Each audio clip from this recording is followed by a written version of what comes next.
বাংলাদেশ দলের spin coach Mushtaq আহমেদের ব্যবস্থাপনায় সেন্ট ভিনসেন্টে পবিত্র ঈদুল আজহার নামাজ আদায় করেছেন ক্রিকেটাররা। নামাজ শেষে একে অপরের সঙ্গে কোলাকুলি করেন, এরপর সকালের নাস্তা সারেন।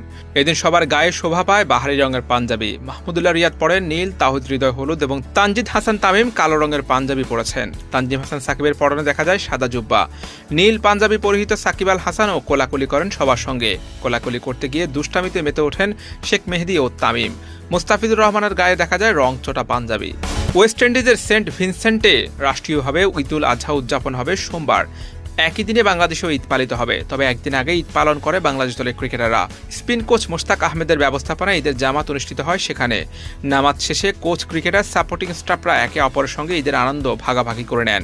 কোরবানির ঈদের আসল তাৎপর্য ত্যাগ স্বীকার করা। দেশের জন্য নিজেদের ঈদ আনন্দ বিসর্জন দিয়ে সেই ত্যাগের মহিমা প্রকাশ করেন সাকিব শান্তরা। ঈদের নামাজ ও অন্যান্য আনুষ্ঠানিকতা শেষে একসঙ্গে সকালে নাস্তা করেন সবাই। ক্রিকেটাররা ঈদের নামাজ শেষে সামাজিক যোগাযোগ মাধ্যমে ছবি শেয়ার করেছেন।